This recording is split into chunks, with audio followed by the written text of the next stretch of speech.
Welcome to this edition of Canola TV, featuring the latest information on producing and marketing winter canola in the Southern Plains. Canola TV, a service of PCOM, Producers Cooperative Oil Mill.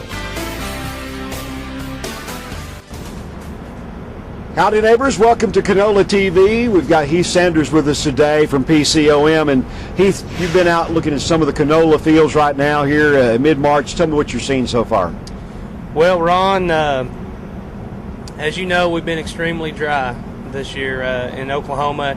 Further south you go, it's really dry. The more north you go, I-40 back north central Oklahoma, canola looks really good. It looks good in southwest Oklahoma, but it needs a rain now. So, but for the most part, the canola looks pretty good. Now tell me exactly where are we in the growth, the development of the plant? Well, we've got canola that is starting to bolt and starting to bloom. As you go further south into southwest Oklahoma, that crop is trying to bolt, but it's also restricted now from water. And so as you go further north, the canola is beginning to bolt. And as you go further even north than that, it will begin to bolt. It's probably a week or so later. But it really needs a rain pretty quick in order for it to bolt and bloom and put on and make seed.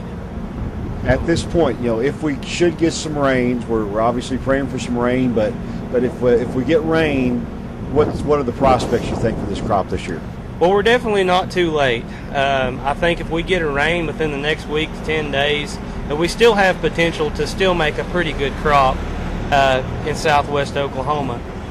For north central Oklahoma, they've got a little bit more time because they have caught a few rains, unlike further south you go.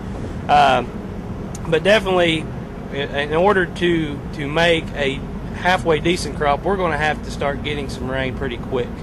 But north central, northern, northwest Oklahoma, they've caught some rains, and the canola that I've looked at looks exceptionally well. What are the problems? Do we have any insects or other issues? We've had some insects here and there. And then again, I'm going back to southwest Oklahoma because we've been so much drier. We've had stress conditions on the plant. Anytime you have stress, you generally get more stress due to insects. We've had army cutworm problems, diamondback moth larvae, and a few aphids here and there. The aphids have really not exploded that much yet, but the diamondback moth larvae have really pulled down some stands and some fields. On a wet year or a more wetter than normal year than we've had, you probably wouldn't notice it, but being drier than we normally are, that stuff shows up. So at this point, some problems, not maybe a tremendous number of them, but they need to be watching, right? They need to be out paying attention because it's not all directly related to dry weather. There's other conditions out there, insects and pests and stuff like that can pull down just as much stress as a drought would do. So, Heath, appreciate your time today. Heath Sanders joining us today with PCOM, and we're at the downtown PCOM headquarters here in Oklahoma City for Canola TV.